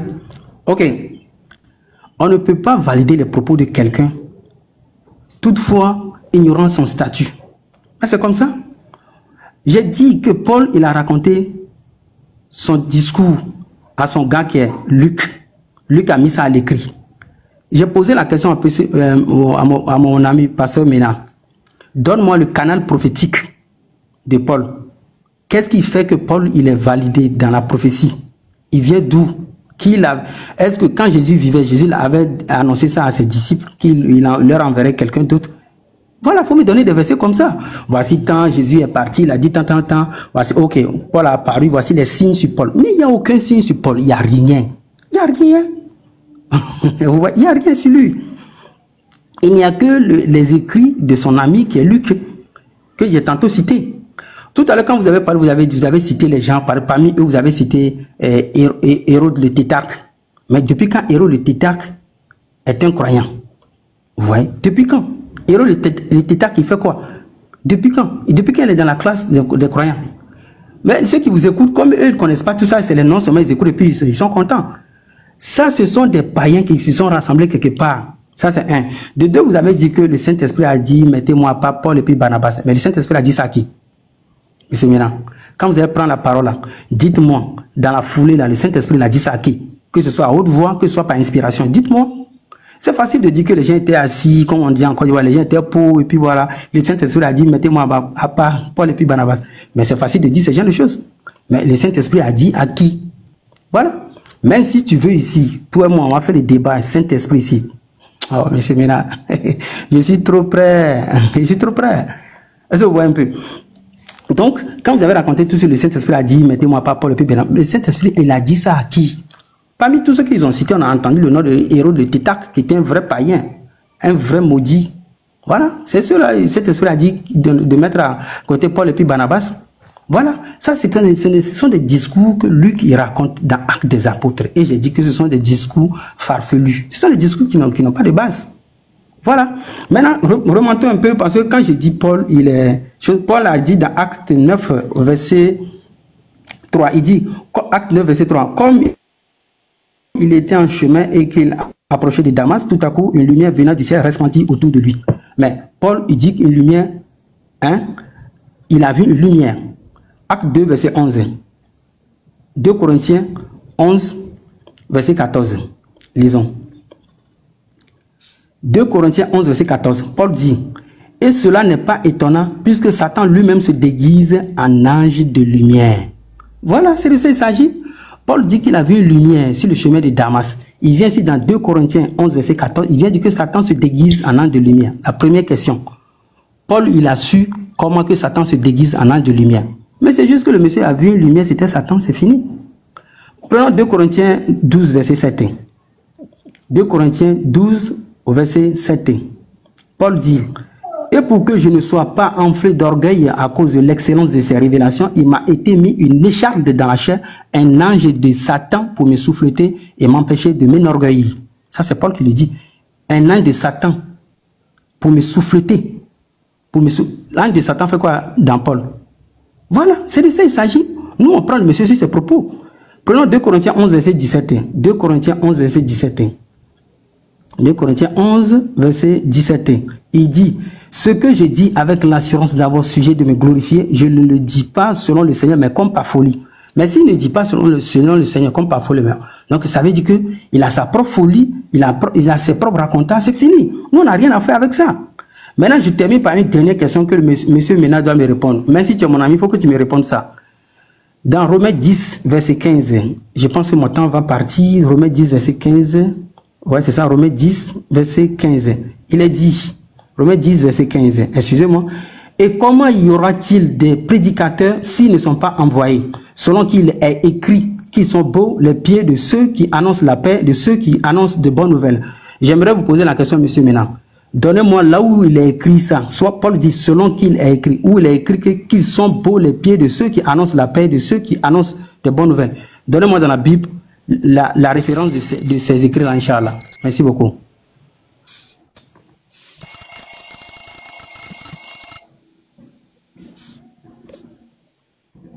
Pasteur, si vous êtes là.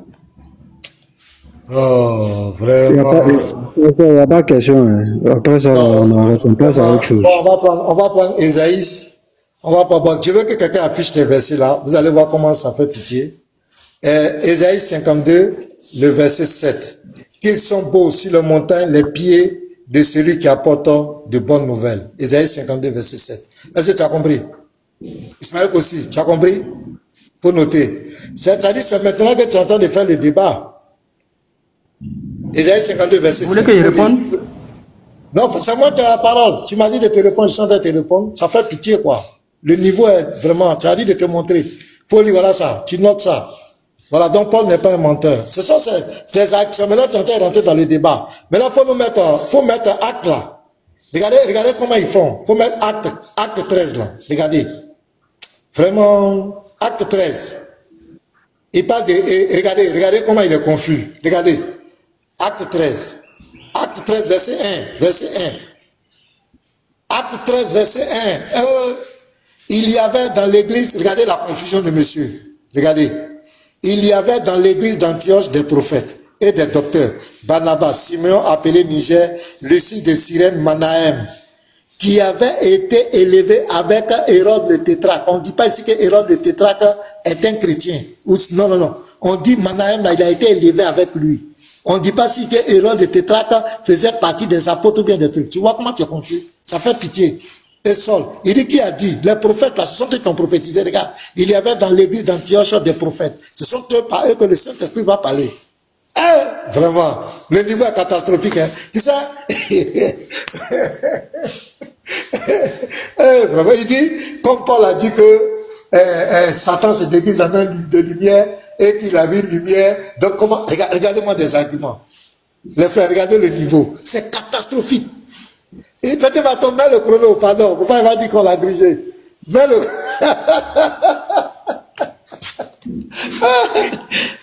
c'est catastrophique. Désormais là, quand tu veux prouver, tu veux montrer que Paul est un faux apôtre. Tu as compris, non? D'abord, tu as vu moi ma démarche, tout le monde est content ici. Je suis allé d'abord sur la base des contemporains de Paul et les apôtres de Jésus. Tu as vu, non, leurs témoignages. Tous les témoignages que j'ai donnés, Paul était avec eux. Ils ont donné la main d'association à Paul. L'apôtre Pierre, qui n'est pas n'importe qui, Pierre a rendu témoignage de Paul. Il a dit Paul est son bien-aimé et il a confirmé ses écrits, son apostolat. Tu as vu le témoignage que je t'ai donné dans Acte 15. D'abord dans Acte 9, verset 27, Barnabas a pris sa main, il l'a envoyé chez les apôtres. La Bible dit il était avec eux, il marchait avec eux dans Jérusalem. Voilà comment on fait un débat. Faut pas être dans la philosophie. Tu es dans la philosophie. Mais tes diplômes t'ont servi à quoi? Tes diplômes t'ont servi à quoi? Et tes élèves là, si tu es super, ben c'est la honte, mon frère. La supposée révélation de l'ange Gabriel. C'est qui ça? Donc, tu vois, Acte 15, verset 1 jusqu'au verset 29, les apôtres vont rendre témoignage de Paul. Que Paul a livré sa vie pour le Seigneur Jésus. Toi, tu es qui? Tu es qui pour venir contredire? C'est que toi, c'est comme, tu es qui? Mon ami, tu es qui? Regarde les interprétations que tu fais. K.O., ça fait pitié. Il faut aller revoir tes copies. Hein. Vraiment, tu m'as découragé, quoi. Tu m'as fait perdre mon temps pour rien. Voilà, vraiment. Ben, je te respecte en tant qu'un être humain, mais en termes de débat, c'est pas ça, quoi. Il faut aller encore faire tes recherches. Tu n'as pas prouvé que Paul était un faux apôtre de Jésus, tu ne pourras jamais le prouver. On attendait. Tu voulais polémiquer sur Luc. Quand on t'a corrigé sur Luc, on allait te prendre Pierre, tu es parti encore chercher à discréditer Pierre. Apparemment, c'est maintenant devenu votre jeu. Il faut attaquer les gens, il ne faut plus attaquer la source. C'est que Pierre a dit. Est-ce que c'est faux? Je t'ai donné des versets clairs. Il dit qu'il a procuré le Saint-Esprit. Ce sont les prophètes là qui ont prophétisé. Tu as dit de te montrer où il a écrit que les pieds sont beaux. Peut-être quand tu étais devant des ignorants, ils n'ont pas pu te répondre. Voilà ça ici. Ésaïe 52, verset 7. Donc Paul n'est pas un menteur. Tu as vu que tu es confus. Paul n'est pas un menteur. Qu'ils sont beaux sur les montagnes, les pieds de ceux qui annoncent, qui apportent de bonnes nouvelles. Tu as vu? Est-ce que tu as compris? Est-ce que c'est rentré dans ta tête? Faut plus jamais poser des questions. Peut-être tu as posé avec des pasteurs ou bien des gens qui ne connaissent pas. Mais ici, là, c'est le haut niveau. Hein. Quand tu rentres ici, là, on te fait ton baptême de feu. Ah, et c'est pathétique. Donc, que Dieu nous bénisse. On a fini. On va s'arrêter là. Voilà, c'est bon. Ça va. On a fait 1h10. Je crois que c'est bon. Que Dieu bénisse. Mais pasteur, maintenant, vous ne m'avez pas demandé mon dernier mot. Quel mot? C'est conclusion là qui est bon. Si tu veux dire quelque chose, il faut dire. Mais ça n'a rien à voir le débat, quoi. Quel mot? C'est conclusion. Ok. Mais justement, monsieur Ménan, quand vous avez dit Ésaïe 52, verset 7, mais quand vous avez lu, vous ne m'avez pas demandé si j'approuve ou je n'approuve pas. Parce que dans Ésaïe 52, verset 7, il est dit qu'ils sont beaux. Tu as dit de donner le verset où il est écrit qu'ils sont beaux les pieds de ceux qui annoncent de bonnes nouvelles. C'est pas ce que tu as dit? C'est pas ce qui est écrit. Effectivement, mais là, je vais relire. Oui. Ils sont beaux. Bah, faut relire. De celui qui apporte de bonnes nouvelles, qui publie la paix, de celui qui apporte de bonnes nouvelles, qui publie le salut, de celui qui dit à Sion, Dieu règne. C'est pas ça? Qu'ils sont beaux les pieds de ceux qui annoncent la bonne nouvelle. Oui, je peux répondre? Non, mais ça, c'est un faux débat. Voilà, non, c'est pas un faux débat. Aussi, on a Il est écrit dans Isaïe 52, verset 7.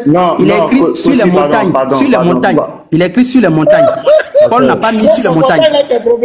Dans ces montagnes-là, voilà, c'est le statut géographique. Voilà. C'est là où je voulais t'attraper. C'est là où je voulais t'attraper. Est-ce que nous, on peut intervenir, on peut se prononcer par rapport au débat? C'est là on a compris, pardon. On a compris. Voilà.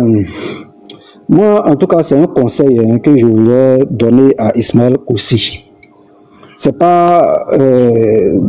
en fait, moi, je peux dire, le débat, moi, je vois même pas... Je n'ai rien appris. Il a pris 2 feuilles, les 2 feuilles sont restées vierges. Moi, je suis déçu, ça, je le dis honnêtement, je ne vais pas cacher ça. Ismaël Koti va apprendre encore. Mais le conseil que je veux te donner même, ça, je te parle en tant que chrétien maintenant. Regarde, nous sommes chrétiens. Et notre livre de foi, c'est la Bible. Donc, lorsque tu viens et que tu traites quelqu'un de faux, si tu dis la Bible est déjà fausse, Ismaël Kossi, pour nous, tu n'as plus de valeur. Parce que ce que tu es en train de faire, c'est quoi? Ça veut dire que Jésus est faux, Pierre est faux, Jean est faux, tout le monde est faux, c'est toi, Ismaël Kossi, qui est vrai. Ça veut dire que c'est ce que toi tu dis là. Toi, tu es le nouveau prophète que Dieu a envoyé à toute l'humanité.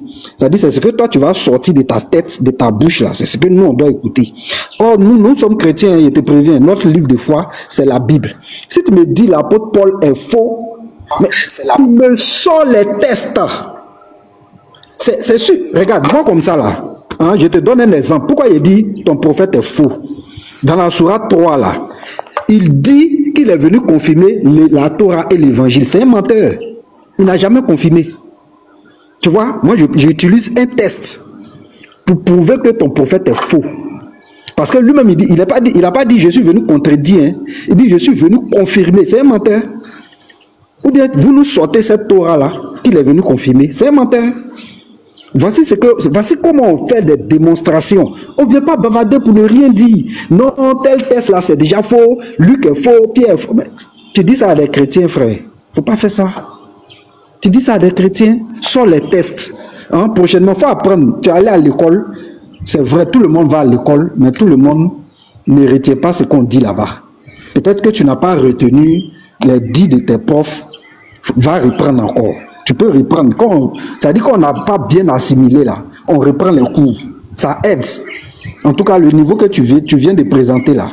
Moi, ça dit, je ne peux jamais faire débat avec toi. Franchement, le pasteur même s'est tellement rabaissé.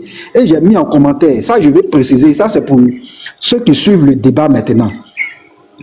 Pasteur, la prochaine fois que tu nous envoies un débatteur de ce genre de débatteur là, moi, je te dis, honnêtement, je vais le faire descendre pendant qu'il parle. Je vais le faire descendre. Parce que nous ne sommes pas ici. Pasteur, nous sommes ici pour le salut des âmes. Nous ne sommes pas ici pour s'amuser. La prochaine fois, je le descends.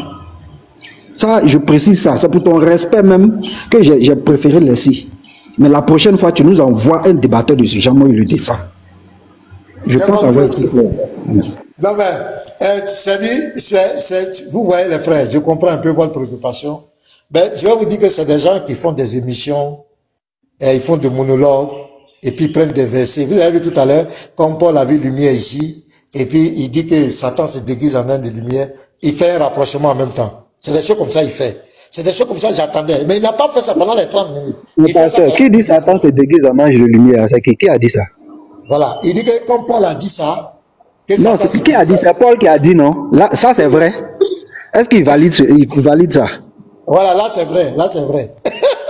La prochaine fois que tu nous envoies ce genre de débatteur, moi, je le descends pendant qu'il parle. Je te préviens, pasteur.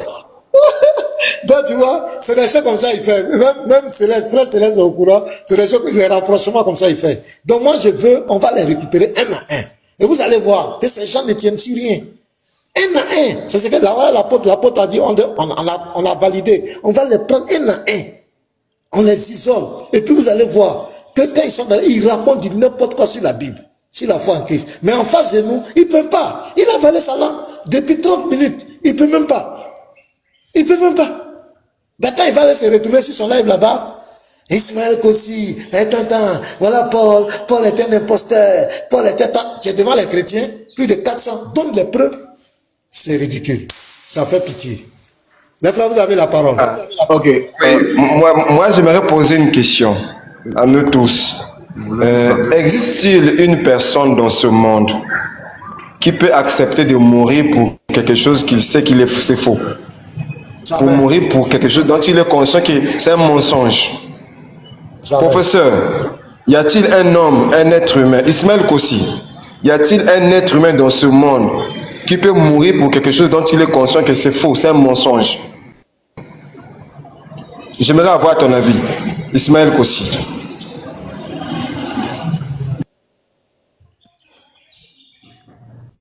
Ah ben, vous engagez un débat ou bien c'est juste une question? Non, c'est juste une question, c'est juste une question. Y a-t-il quelqu'un dans ce monde? Bon, j'aimerais juste avoir ton avis. Non, j'aimerais juste avoir ton avis, quoi. Ok, j'ai le temps de développer ma réponse. Oui, après tu pourras développer si tu veux. Aussi longtemps que tu restes dans le panel normal. Moi, je pose juste cette question. Y a-t-il quelqu'un dans ce monde qui est capable d'accepter de mourir, de se faire torturer, de souffrir pour quelque chose dont il est conscient que c'est un mensonge? Une cause qu'il défend, qu'il est conscient que ça là c'est un mensonge, mais j'accepte de donner ma vie, de souffrir pour ça. Mais chacun défend une cause qui trouve un intérêt propre à lui. Donc si une personne meurt pour une cause, ça veut dire que lui trouve la cause propre importante pour lui. Voilà, peut-être toi qui es à côté, tu ne trouves pas ça trop important, mais lui trouve une importance à l'intérieur. Par exemple, quand on parle de la prédication, par exemple, il y a des gens qui peuvent vouloir prêcher pour de l'argent, il y a d'autres qui peuvent vouloir prêcher pour le prestige, il y a d'autres qui peuvent vouloir prêcher parce qu'ils ont une vérité à annoncer à quelqu'un d'autre. On peut avoir de multiples raisons. Donc, moi, je ne peux pas parler à la place d'un individu. C'est un peu ça ma réponse. Excuse-moi, ma question est claire. Je dis ceci, y a-t-il quelqu'un qui est capable d'accepter de mourir pour une cause dont il est conscient que cette cause-là, ce que je suis en train de défendre là, c'est un mensonge? Il est conscient dans son esprit que c'est un mensonge. Oui. Plutôt, la question que tu dois poser, puisqu'ils disent que Paul est un ennemi de Jésus. Tu vois, non? Paul est un ennemi de Jésus, que Paul est venu détruire. Non, pasteur maintenant, excusez-moi. Je ne suis pas encore au niveau de Paul, je ne suis pas Paul. Je suis simplement en train de vouloir faire travailler le bon sens. Je suis seulement dans la logique humaine. Il y a des musulmans qui mettent le mensonge de l'islam. Non, dans le sens que est-ce qu'ils sont conscients, ces musulmans-là, sont-ils conscients que ça là, c'est un mensonge? Mais j'accepte de souffrir et de mourir pour ça. Pour le mensonge dont ils sont conscients. Moi, c'est ça ma question. C'est juste le bon sens. Dans Ismaël Kossi, ce n'est pas que quelqu'un qui défend, tout le monde défend des causes. Mais j'aimerais savoir, est-ce qu'il existe une personne dont il est capable d'accepter de mourir pour quelque chose dont il est conscient que c'est un mensonge? On le fait souffrir, c'est-à-dire on le torture jusqu'à le faire mourir. Mais pour quelque chose, lui-même, il sait que non, ce que je suis en train de dire là, c'est un mensonge. La cause que je défends là, c'est un mensonge. Y a-t-il quelqu'un dans ce monde qui est capable de faire ça? Non, mais moi, je vous ai répondu que chaque personne qui pose un acte, il a une idée derrière. Donc, moi, je ne peux pas parler à la place de qui que ce soit. Non, c'est quand le prophète Mohamed, par exemple. Ismaël Kossi, je vais faire simple. Maintenant, je vais m'adresser à toi. Frère Céleste, pardon, oui. Comme je dois arrêter, les autres veulent parler aussi. D'accord. Ok. Bien. Oui, je sais qu'il a compris ma question, mais il ne peut pas la répondre. Mais parce que dans sa conscience, il sait que personne dans ce monde-là peut accepter de mourir pour un message dont il est conscient que ce message-là, c'est faux. C'est du faux que je suis en train de prêcher. Je te le dis pourquoi. Tu sais, vous dites souvent que les apôtres sont morts. Où était Jésus? Vous savez, les apôtres sont des gens, en commençant à l'apôtre Pierre. Ils ont prêché la mort et la résurrection de Jésus-Christ. Quelque chose qui est surnaturel. Mon frère, de la même manière que toi tu es conscient que tu ne peux pas mourir pour quelque chose dont tu es conscient que c'est faux. Si ceux-là ont accepté de mourir pour ce message-là, c'est parce qu'ils étaient bel et bien témoins. C'est parce qu'ils ont vécu cette réalité-là. Mon frère, il n'y a qu'à lire les livres des Actes des Apôtres. Comment est-ce qu'on les a tapés? Comment est-ce qu'on les a torturés? Étienne qui a été lapidé jusqu'à mourir. Les apôtres ont été mis en prison. L'apôtre Pierre Paul a été exposé à plusieurs fois à la mort. Mais malgré ça, il continuait. Mon frère, tu es sûr que si ces gens-là n'avaient pas quelque chose de particulier, il n'y avait pas quelque chose de particulier qui était là, ils allaient accepter de mourir, de souffrir pour quelque chose, pour un tel message. Donc mon frère, la mort, le fait que les apôtres ont accepté de mourir pour ce message-là. Je t'ai dit que je dois arrêter de dire. Donc c'est bon. D'accord. C'est bon. Voilà, on va laisser les autres exprimer aussi, pardon. À cause de mon timing. Voilà, je dois arrêter. Apôtre, vas-y. Ok, shalom. Moi aussi, je vais aller vite là parce que j'ai une réunion qui a même débuté. Shalom à tous, que le Seigneur vous bénisse abondamment. Alors, je vais aller droit au but, chap. Le frère Ismaël aussi, alors de la même façon que le pasteur a été très serein, il a eu les pieds sur terre, il a démontré par A plus B le défi lancé. Comme nous on a été dessus, je pense qu'il faudrait aussi qu'on fasse l'étude de ça pour qu'on vous fasse un peu de cours. Donc moi aussi je t'envoie pour moi. Comme tu n'as pas pu prouver que comment on appelle, pour être un faux prophète, là devant tout le monde là, chap demain. Est-ce que tu es partant? Mahomet est-il un faux ou un faux prophète? Allons-y chap, il faut me répondre. Non, j'ai pas de temps pour ton débat de demain. J'ai un autre débat avec Petit Marteau. Le débat c'est quand? C'est mardi, non? Mardi c'est loin. Moi, je parle de demain. Si tu parles de demain, là, tu es conscient que moi, je débat avec des personnalités qui sont propres dans la tête. Donc, il faut d'abord respecter ton adversaire. Quand tu es en face de quelqu'un, d'abord, il faut respecter ce dernier-là. Il faut laisser ça. Tu es prêt pour demain. Justement, si je laisse ça, raison pour laquelle je ne peux pas débattre avec toi, parce que tu n'as pas la tête. Donc, je ne peux pas débattre avec toi. Tu vois déjà? Ok, mute-toi, c'est bon. Oui, mais justement. Ok, tu peux te muter. Tu vois mon comportement avec toi, c'est bon, différent. il faut maintenant te muter, mute-toi alors. Mute-toi, c'est bon. Parce que je connais ton comportement, il faut te muter, il faut te muter, mute-toi, c'est bon. Là, voici, c'est bon. Non, monsieur Mélan, je peux descendre. J'ai fini. Alors, tu vois que, laisse-moi parler. Alors, tu montres déjà suffisant que vous ne tenez sur rien du tout. Rien du tout. Parce que toi, tu m'as suivi comme un chien galeux. Je vais montrer le message. C'est toi qui me suis la nuit. Tu me suis la nuit pendant que je dors. Tu m'envoies des messages. Je ne te connais ni d'Adam ni Ève. Donc, si tu penses que je ne suis pas bien en place, tu ne devrais pas me suivre. Moi, j'ai dormi pour moi. Tu me suis, pardon, s'il te plaît. Je vais faire un débat avec toi. Donc, en fait, je t'ai posé cette question-là. Tu parles de moi? Juste pour te montrer. Tu parles de moi? Reste serein. Non, tu parles de moi?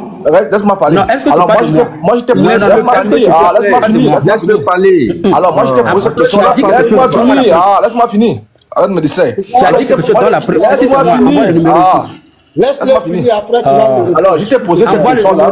Laisse-moi finir. Le numéro qui te parle, envoie le numéro. Alors, moi, je t'ai posé cette question-là. Tu vois, je t'ai posé cette question-là, c'est-à-dire, Mahomet est un vrai prophète pour te démontrer que vous ne faites rien du tout. Et moi, je dis au pasteur, maintenant, merci beaucoup. Au suivant, pendant que je parle au suivant, nous allons tous vous fouetter.